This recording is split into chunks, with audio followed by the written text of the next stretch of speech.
Saludos amigos, bienvenidos a nuestro segundo episodio Más allá del titular. Queremos agradecer la acogida de nuestro primer episodio. Muchísimas gracias por sus retroalimentaciones, por sus comentarios. Recuerden seguirnos en nuestras redes sociales, @Dayanara Reyes Pujols y @CDN37.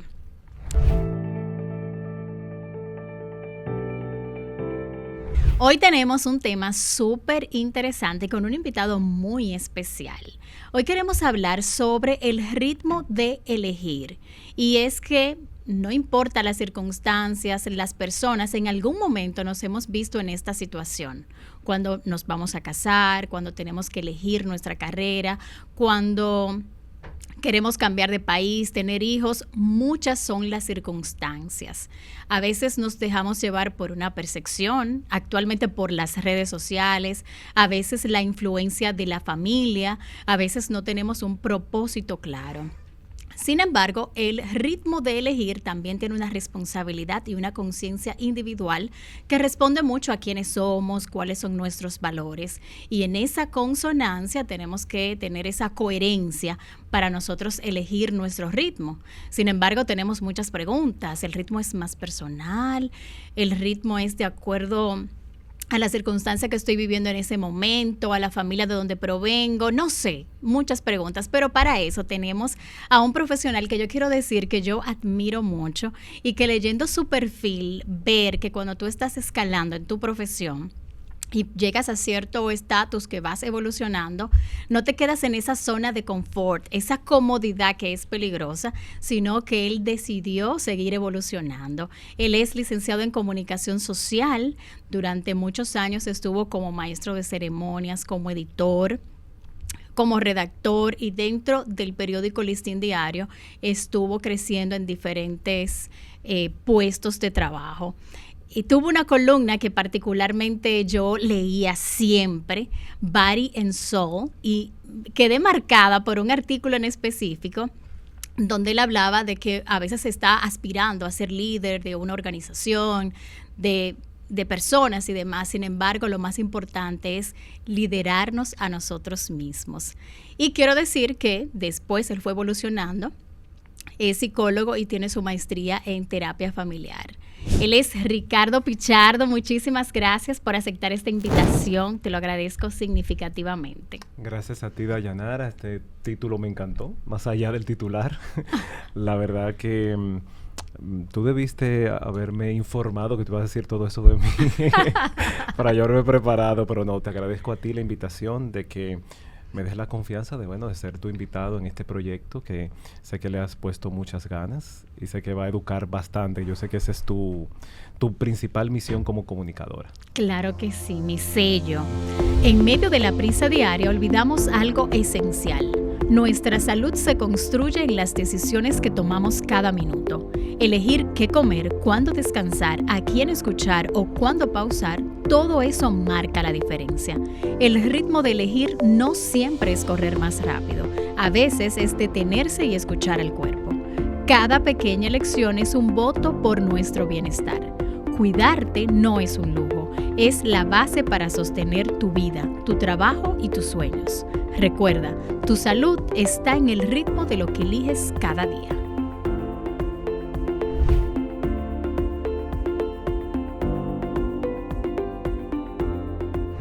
Y mira, estuve buscando titulares sobre el tema, porque vamos a mencionar los titulares, pero vamos a ir más allá del titular. Y algunos titulares hablan de que cada vez más jóvenes postergan decisiones importantes, como estudiar o casarse.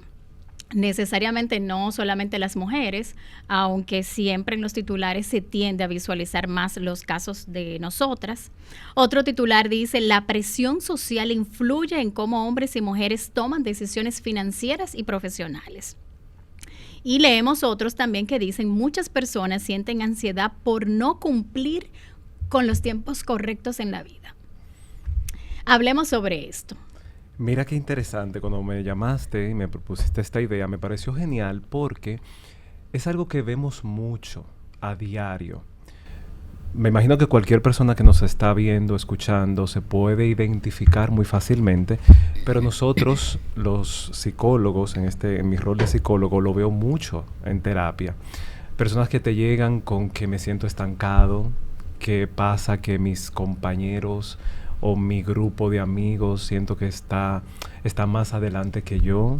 En el caso de las jóvenes es que, mira, no me he casado, siento que me ha dejado el tren y un sinnúmero, tú sabes, de palabras muy dominicanas y de frases muy dominicanas que lamentablemente dan al traste con la vida de estas jóvenes y realmente hay un tema, porque de hecho recuerdo ahora una específico que me llega a la mente, estaba muy preocupada porque a los 22 años no había estado embarazada. Entonces, en su familia, es un tema, en este caso de ella era un tema muy familiar, todas las mujeres ya a esa edad ya estaban casadas y con hijos. Ella sentía que ella de alguna manera ella estaba quebrando una lealtad, ¿verdad?, hacia esa familia, pero luego de un proceso que hicimos se dio cuenta de que obviamente esto no tenía que ser así. Entonces, esto de vivir el ritmo de cada quien es algo bastante personal. Una de las cosas que le digo a los pacientes es, no podemos medir nuestra vida con relojes ajenos. De hecho, le digo, ¿qué hora tienes ahí? Faltan 5 para las 6. Mira, en el mío faltan 10. O sea, no puedo medir mi vida con parámetros ajenos. Eso es algo importante para iniciar que podemos establecer. Y con este caso específico que tú mencionabas de esta joven, viene de una trayectoria familiar. ¿Cómo nosotros poder romper esos vínculos? O sea, mi mamá y mi papá decidieron en ese momento ese camino, o mis tías y demás familiares. Sin embargo, yo puedo elegir otro camino y también me puede ir bien. Claro, aquí entra mucho lo que nosotros conocemos en psicología como el sistema de creencias. ¿Qué es un sistema de creencias? Es un conjunto de normas, de reglas, que yo aprendo en casa y con eso voy a la vida. O sea, en casa yo aprendo lo que es bonito, lo que es feo, lo que es bueno, lo que es malo, lo que conviene, lo que no conviene, obviamente porque lo escuché de mis padres, lo escuché de mis abuelos, de la gente con la cual me relacioné, y pienso que esas ideas obviamente son absolutas, pienso que esas ideas son innegociables, inquebrantables, pero aquí es donde entra un poco el proceso como quizás de madurez y de darme cuenta de que hay ideas de estas que sí debo cuestionar. Fíjate la palabra, cuestionar. No ni siquiera borrar. No, es imposible que borremos de golpe y porrazo. O juzgar. Nuestro sistema de creencias. Pero sí puedo darme la oportunidad o el permiso, darme la licencia de cuestionar. A ver, esto que yo aprendí en casa, ¿me sirve para hoy en día? Esto que quizás le funcionó a mi abuela en el 50, en el 40, en el 60, quizás hoy en el 2025 a mí no me funcione. Quizás ella por ciertas circunstancias, y obviamente los tiempos cambian, allí a ella le funcionó, le fue bien y ella lo predicó como verdad, como palabra de Dios, y no es así. Te pongo un ejemplo bastante común, ¿no?, y que yo utilizo muchísimo. Yo me crié con mi abuela y ¿qué me decía ella? Mira, cuando tú veas una persona con tatuaje, es un tigre. Sal corriendo. ¿Cómo tú crees que yo iba a ver una persona con tatuaje?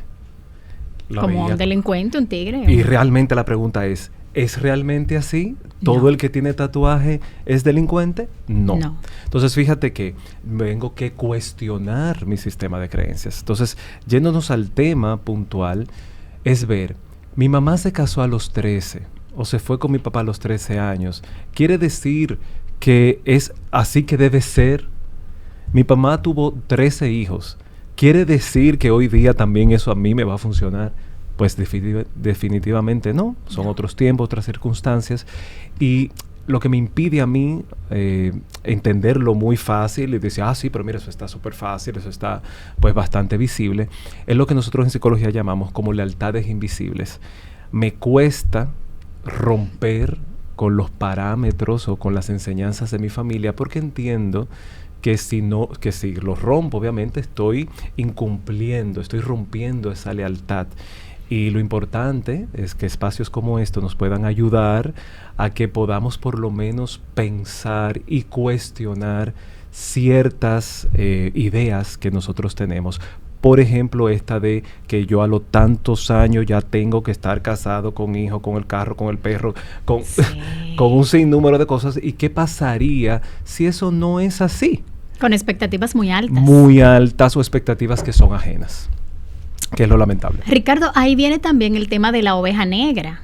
Porque entonces como tú no sigues los reglamentos, por decirlo de alguna manera, que tiene la sociedad, que tiene nuestra familia, y tú decides, haciéndolo como tú mismo dices, me doy el permiso, me cuestiono y me doy cuenta de que este no es mi camino.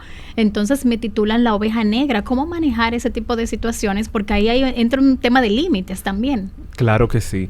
Fíjate, es importante normalizar que yo puedo sentir alivio y a la vez sentir un poco de temor. A veces yo pienso como que, ay no, soy la oveja negra y me voy por ahí y ya no me importa nada. No, no, no. Yo puedo, hay que normalizar que yo puedo tener esas dos emociones. Por un lado, sentir el alivio de que estoy haciendo lo que yo quiero hacer, que estoy siendo fiel a mí, ¿no? Y por otro lado, que sí, que me sienta de alguna manera con temor de que, wow, cuidado si estoy, ¿verdad? Pues dañando o rompiendo esa lealtad, o sentir un poquito de culpa, o sentir un poquito de soledad porque no me acompañan en estas decisiones. Entonces yo pienso que lo importante es normalizar que puedo tener esta ambivalencia, ¿no? de emociones, pero siempre, siempre cuando soy fiel a mí siento paz. Y donde siento paz, ahí es, definitivamente. Excelente.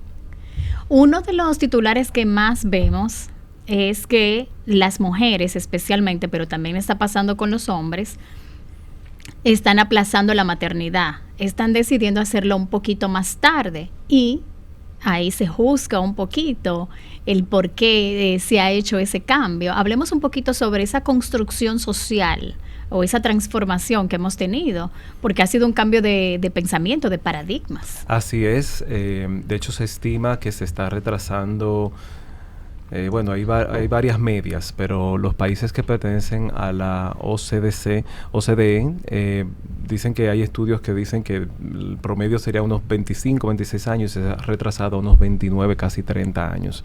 Y obviamente eso tiene una explicación a nivel evolutivo, a nivel, obviamente, de mayor acceso a la educación. Cambio de paradigmas, como tú bien dices, mayor conciencia de los derechos sexuales, también de la oportunidad de poder estudiar, de poder formarme, de poder establecer quizás un colchón, una base antes de tener familia.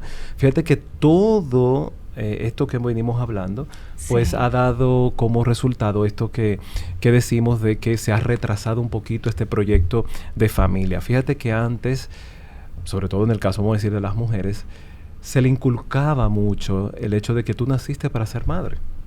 Punto. Sí. Y esto lo vemos desde que hacemos regalos de Reyes. Yo siempre pongo ese ejemplo. ¿Qué le regalamos a una niña? Muñeca, juego de cocina. Juego de cocina. Muñeca, mi nene. ¿Qué le estamos diciendo implícitamente? Mira, tú vas a ser mamá, tú vas a cocinar, tú vas a atender un esposo, ¿no? Sí. Y fíjate que desde pequeña le estamos diciendo eso. ¿Qué le regalamos al varón?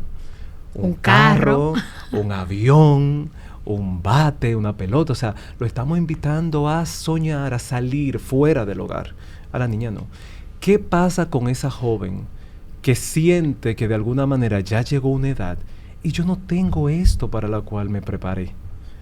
Desde niña, desde jovencita, desde bebé, de mi cocinita, ¿dónde está mi marido? ¿Dónde está ese esposo que yo me preparé toda la vida? ¿Dónde está ese hijo con el cual ya yo jugaba a cuidarlo, etcétera, ¿no?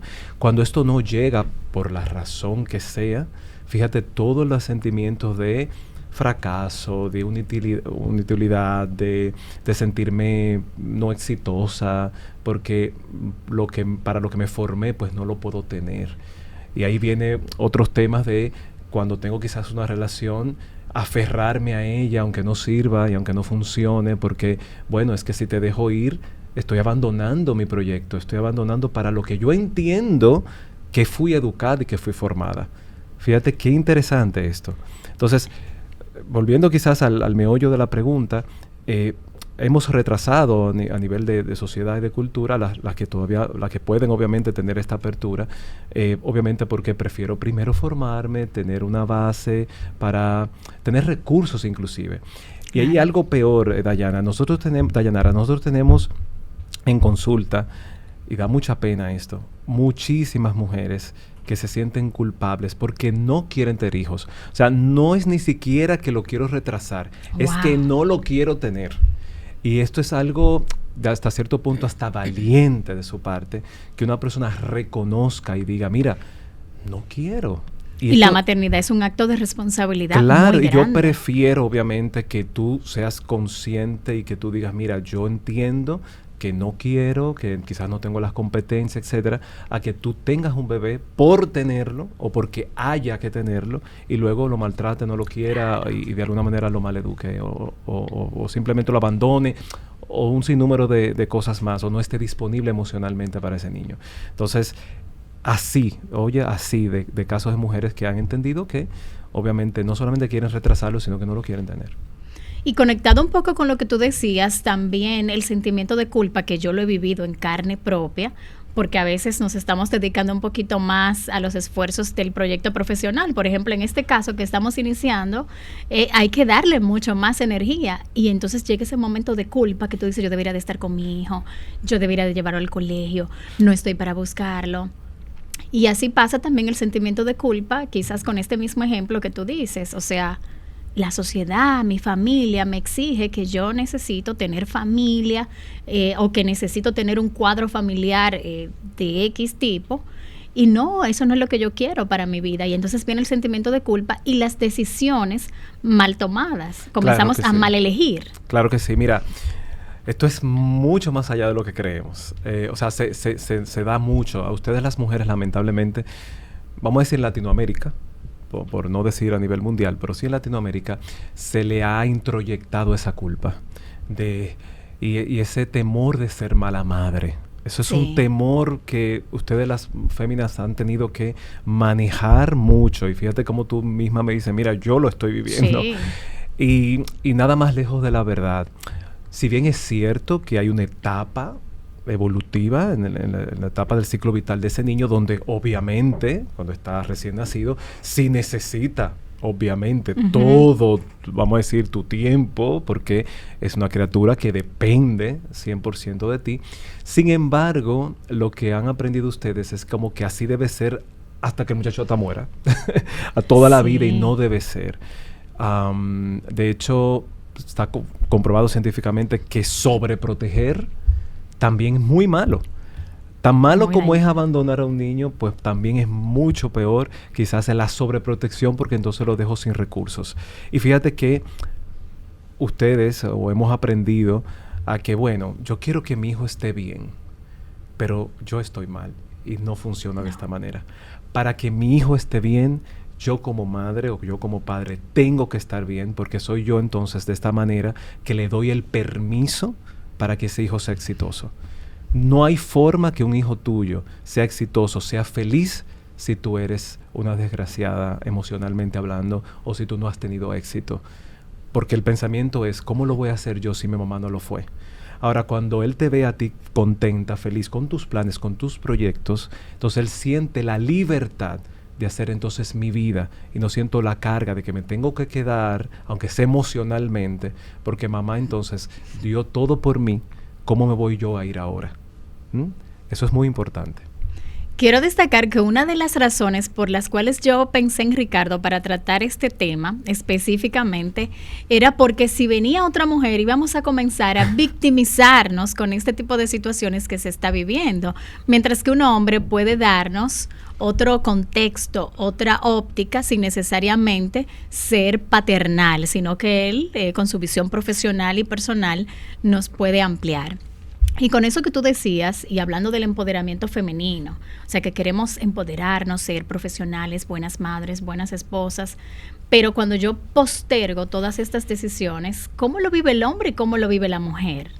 Sin lugar a dudas, hay una presión, como ya me lo hemos hablado, un poquito más fuerte, enérgica, enfática sobre la mujer. La mujer tiene más como eso de que me voy a quedar jamona, esto de que se me va el tren. Antes se hablaba de que no, voy a vestir santos Sí. si me quedo. Y es como que, fíjate que ahí está la idea irracional de que necesito ese alguien o ese otro que venga y me rescate, ¿no? Y que se fije en mí y para entonces yo comenzar a hacer una vida y ser feliz. Hoy sabemos que para nada, o sea, yo tenga o no tenga pareja, pues la decisión de ser feliz es personal. No tiene que ver con ese otro, con esa otra.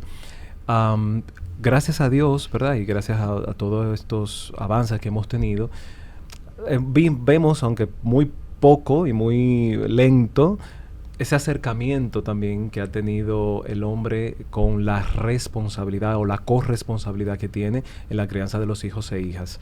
Cada vez menos vemos pues esa idea de que, bueno, los niños son de la mujer o la crianza es de la mujer y bueno, yo solamente proveo.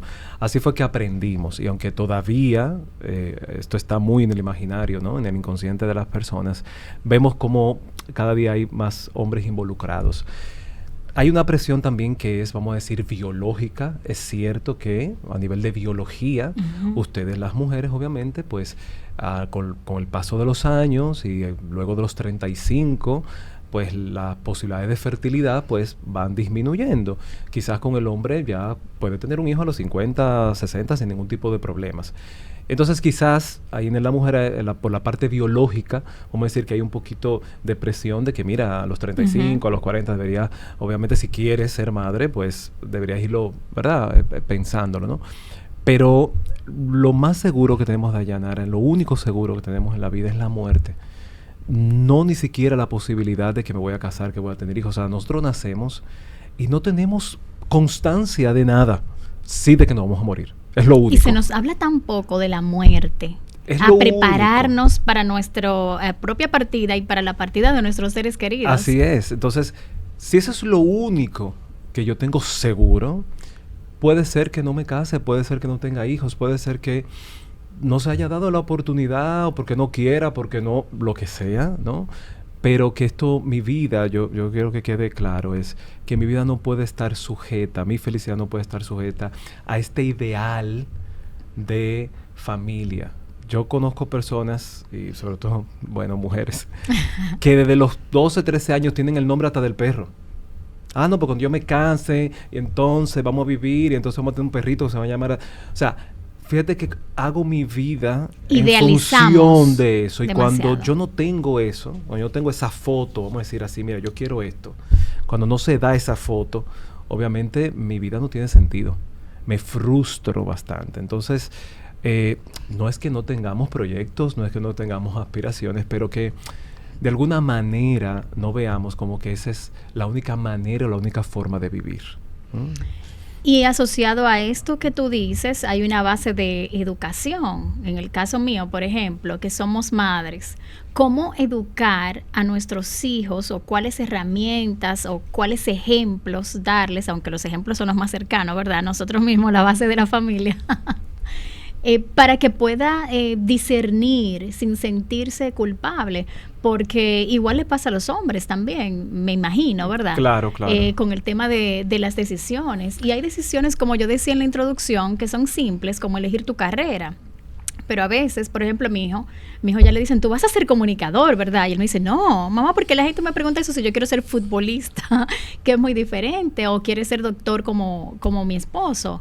Sí. Entonces, mira, también, perdóname, también el tema de cómo manejar ese tipo de comentarios educadamente frente a este tipo de situaciones, porque a veces inclusive la familia cercana que te está imponiendo ciertas circunstancias. Sí, yo te entiendo perfectamente. La gente quizás no lo hace por maldad, vamos a decirlo así. Sin embargo, crea, ¿no?, una presión, crea hasta un sesgo. Yo, por ejemplo, muy pequeño recuerdo que era monaguillo, iba mucho a la iglesia y ya la gente entendía que iba a ser sacerdote. Oh. Y hasta que recuerdo un padre dijo, dejen al muchacho, o sea, Tuvo que, Claro. de alguna manera, como hablar un poquito, era español, me acuerdo, eso español así como cascarrabia. Dejen el muchacho. De alguna manera, es sí darle a estos muchachos el poder de elegir, no lo que yo quiero. Hay familias enteras que son de una profesión. Ah, no, aquí todos somos comunicadores, aquí todos somos abogados, aquí todos somos doctores. Pero ¿qué pasaría si este muchacho, si este niño o esta niña decide, no, mira, no voy a hacer eso? Y no es, y no está mal, ¿no? Claro, yo quisiera eso, tú quisieras para tu hijo, qué sé yo, lo mejor, pero saber que este niño, esta niña no es mi propiedad. Hay una que quiero, ojalá que quizás las personas lo puedan buscar. Hay una reflexión de un gran escritor árabe, se llama Khalil Gibran, que decía, tus hijos no son tus hijos son hijos e hijas de la vida, vienen a través de ti, pero no te pertenecen. Es bellísimo ese poema, ojalá que cada padre y cada madre lo pueda buscar para que se dé cuenta de que vienen a través de ti, pero no te pertenecen y de alguna manera tienen su propia autonomía, sus propios pensamientos, y es importante para los padres también cortar ese cordón umbilical emocional. Cuando el niño nace, Ujú. obviamente, le cortan el cordón umbilical que le ata a la madre, esa es la primera como gran separación, mira, tú eres otra persona. Pero queda un cordón umbilical emocional que también hay que cortar para respetar y saber que esa es otra persona, que yo le puedo guiar, que yo le puedo de alguna manera instruir, más no obligar o establecer criterios que son míos, que no son de él o de ella. Eso significa que uno tiene que tomarse un cafecito con uno mismo porque uno tiene que cuestionarse a uno Así mismo. es, así es. Que nos cuesta tanto a veces en un mundo tan rápido, ¿verdad? O que no sacamos, no es que vamos rápido, es que no sacamos el tiempo. Sí, sí, sí, es así, es así.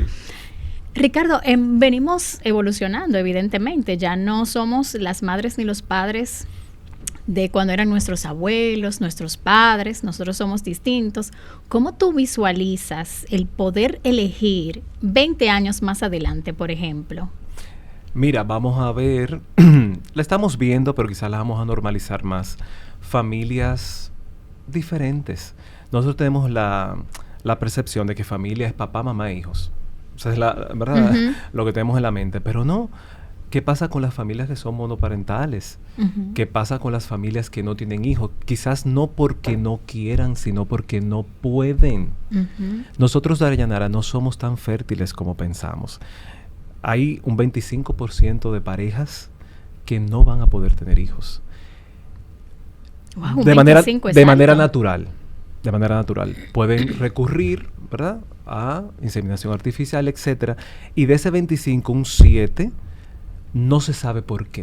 O sea, no hay una razón orgánica por la cual no va a tener hijos. Entonces, fíjate cómo la sociedad quizás presiona tanto a las parejas para que tengan el primero, pero no se conforman con el primero. ¿Y cuándo van a tener el segundo? Ay, pero mira, un Sí. solo muchacho no es familia. Y o sea, fíjate que siempre va a haber un comentario, siempre va a haber una presión, siempre va a haber como esa imaginario de cómo deben ser las cosas y no. Entonces, ¿qué vamos a ver? Muchas familias distintas y me atrevo a decir inclusive vamos a normalizar, que no lo tenemos normalizado, inclusive familias del mismo sexo. Ujú. Lo que define familia no son lazos de consanguinidad exclusivamente.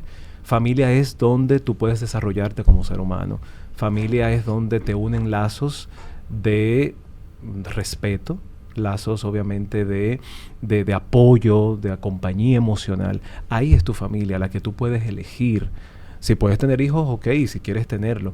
Pero la familia no lo determinan los hijos. La familia lo determina el refugio, el espacio donde puedo ser yo, donde puedo crecer como persona. Entonces, las parejas no es obligatorio tener familia, tener hijos. Es una libertad que te asiste, pero no una obligación. Entonces, no creamos que familia simplemente es ese concepto que venimos manejando, papá, mamá e hijos. Es donde también tú puedes crecer y aunque no te papá por la razón que sea, es mejor, obviamente, está científicamente comprobado. A veces los padres dicen, no, pues yo me voy a quedar en esta relación por mis hijos. Estás cometiendo un grave error. Ese hijo un día también se va a ir. Entonces, Claro. ¿qué vas a hacer como padre? Inconscientemente le vas a recriminar, yo no me fui por ti. Entonces ahora tú no te puedes ir de alguna manera. Y hay una serie de artilugios que hacen los padres para que ese niño no se vaya. O si logra irse, pues no se va a ir del todo porque piensa y todavía está conectado emocionalmente a esos padres. Entonces, fíjate, todo lo que se mueve ahí en las relaciones y las dinámicas familiares, que no es cierto que familia simplemente lo va a definir los lazos de consanguinidad. Vamos a ver en un futuro, obviamente, familias reconstruidas, familias monoparentales, vamos a seguir viendo el mismo concepto que tenemos ahora. Adopción, porque no puedo. No ni siquiera porque no quiero, sino porque no puedo tenerlo. Me hubiese gustado, pero no puedo por lo que sea, porque estoy enferma. Un sinnúmero de posibilidades. Y a veces somos tan crueles y tan ligeros a la hora, pues, hasta de juzgar a una mujer o a un hombre que de alguna manera no es fértil. Ni siquiera es porque no quiera. Ricardo, hemos hablado un poco como con ejemplos de las situaciones que se viven para poder elegir y vamos a ponernos en diversos escenarios, ¿verdad? Para poder elegir mi carrera, para casarme, para tener hijos.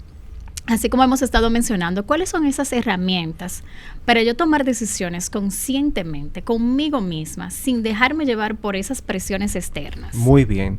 Mira, ahorita mencionaste una palabra que creo que está muy manida, que es el empoderamiento. El empoderamiento femenino. Pero generalmente yo creo que las personas no saben qué significa empoderamiento. Es avasallar, es yo, no sé, imponerme. No. Mira, empoderamiento significa...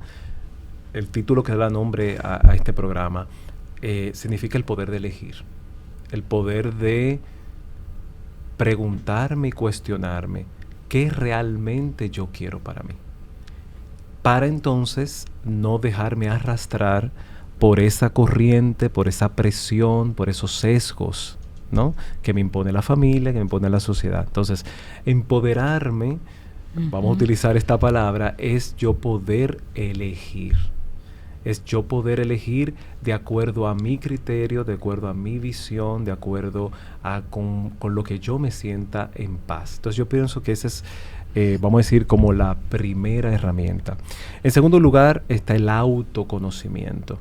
¿Qué significa esto? Esta capacidad que yo tengo de mirarme, de mirar mi historia, de mirar mi familia, de dónde vengo, cuál es inclusive hasta mi estilo de ver la vida, cuáles son, si se quiere, cuáles son mis heridas emocionales que yo viví en casa, aprenderlo eso, reconocerlo. ¿Para qué? Para que ya yo no actúe en automático, para que ya yo deje de culpar de lo que me pasa a lo externo, inclusive a la misma sociedad, a la misma familia. No, que yo comience a despertar y darme cuenta de qué manera yo también me involucro en las decisiones que yo tomo. Y yo soy responsable. Que yo soy responsable. Mientras yo esté culpando a un otro, a una otra, de lo que me pasa, de mi historia, de lo que va, yo voy a vivir soñando. Mientras yo entonces cambio el foco y miro hacia adentro y digo, ¿de qué manera yo también contribuyo a que me vaya a mí de esta manera, de esta forma? Pues entonces voy a despertar. Y voy a darme cuenta de que quizás no tengo la culpa de haber vivido lo que viví, pero sí tengo la responsabilidad de cambiarlo si lo decido. Entonces, estas dos herramientas de autoconocimiento y de empoderamiento, viéndolo desde el punto de vista de qué me hace sentir bien a mí realmente, yo creo que podemos tener pues base, ¿no?, para enfrentar todo esto que estamos hablando.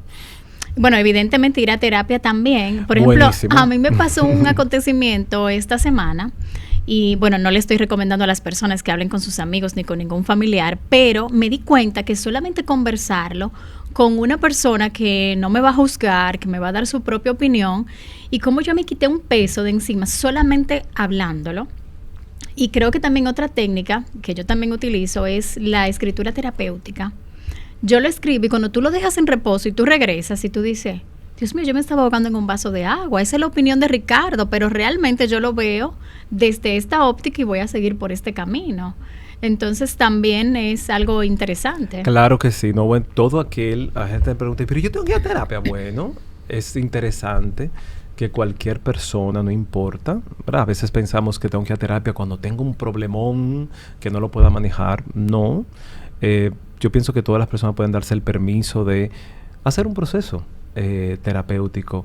A veces lo que yo considero, mira, eso no es nada, eso yo lo puedo manejar, pues nos damos cuenta luego de un cierto tiempo, bueno, pues si lo hubiese resuelto, si lo hubiera sabido antes, si esto que ya yo sé hoy lo hubiera sabido, pues creo que hubiese ido mejor, hubiese, perdón, tomado mejores decisiones. Es importantísimo, realmente, si tienes la oportunidad y si sientes que con todo esto que hemos hablado y todas estas técnicas que hemos hablado acá, aún así te cuesta y te sientes como que no puedes solo, la ayuda terapéutica es vital para lo que hablamos, para entender tu proceso, para entenderte, para autoconocerte, para saber que no eres así porque sí, sino que obedece, ¿no?, a una serie de eventos que viviste y que aprendiste y que hoy quizás el conocerlo te pudiera obviamente ayudar a sentirte pues mucho mejor. Veo aquí que se me queda algo clave que produce el tema de tener que elegir, que es la ansiedad, que me imagino que muchas personas deciden ir a terapia por la ansiedad que le produce esto. ¿Cómo manejar la ansiedad de yo sentir que me estoy quedando atrás, que no estoy haciendo una buena elección frente a lo que otros ya lograron? Sí, yo te decía eso, que nosotros vemos en terapia diariamente personas que llegan a sí mismos con temas de que no puedo dormir, con temas obviamente de ansiedad, porque me he concentrado mucho en compararme con los demás.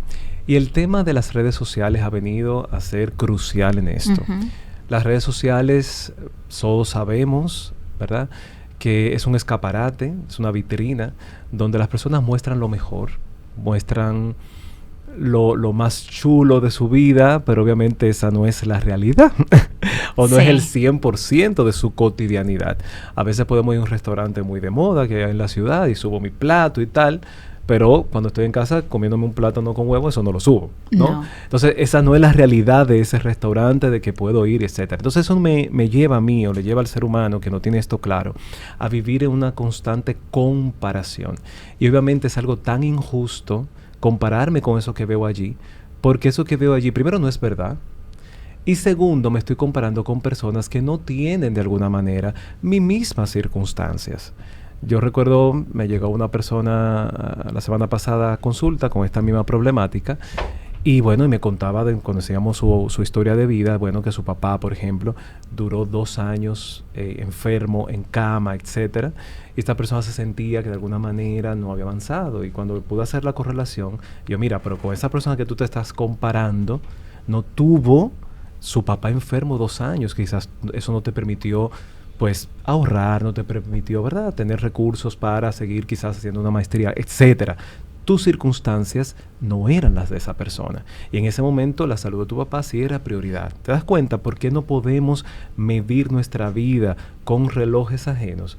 Muchas veces nosotros, Dayanara, miramos el pasto del vecino, el jardín del vecino, pero descuidamos el nuestro. Y cuando yo paso mucho tiempo mirando el pasto ajeno, pues me descuido del mío y digo, pero mira, aquella plantita, déjame quitarle la maleza, déjame echarle un poquito más de agua. Y obviamente estoy perdiendo el tiempo mirando hacia afuera y no veo el propio, ¿no? Si bien es cierto que a nivel de psicología la comparación es hasta cierto punto adaptativa, pero de manera muy puntual, en un caso específico, por ejemplo, cuando estábamos en la escuela, en la universidad, bueno, ¿cuánto tú sacaste? Yo saqué 80, yo saqué 85. Esa comparación me permite a mí, pues quizá, bueno, voy a estudiar un poquito más, hasta ahí está bien, ¿no? Ahora, cuando es excesiva, cuando es desadaptativa, es cuando obviamente me comparo con parámetros, obviamente, que son inclusive hasta internacionales. Hay mujeres que, conozco amigos cirujanos que le llevan la foto, mire, yo quiero ser como ella, Kim Kardashian, por ejemplo. Wow. No tiene la misma contextura, no tiene la misma realidad, no tiene el mismo raza, etnia, lo que sea, ¿no? Y no puede ser esa persona. Y esto me lleva y con esto quizás concluir, me lleva a recordar un gran cuento que decía de que nosotros, hubo un gran maestro, ¿no?, que cuando murió fue donde Dios y se quejó con él. Le dijo, mira, me siento mal porque no fui como Sócrates, no fui como Platón, no fui como Gandhi, no fui como esos grandes maestros, y realmente me siento decepcionado conmigo mismo. A lo que Dios le dice, yo te di a ti todas las cualidades para que seas tú mismo. Y ahí fue que fallaste porque no lo fuiste. Yo no quería que tú fueras Gandhi, yo no quería que tú fueras Sócrates, yo quería que fueras tú. Entonces, pensemos y reflexionemos sobre esto. No queramos ser como otros, sino vamos a dedicar tiempo a ser nosotros. Tomar decisiones financieras no tiene que ser una carrera contra el tiempo. Cada persona tiene su propio ritmo para aprender, planificar y crecer económicamente.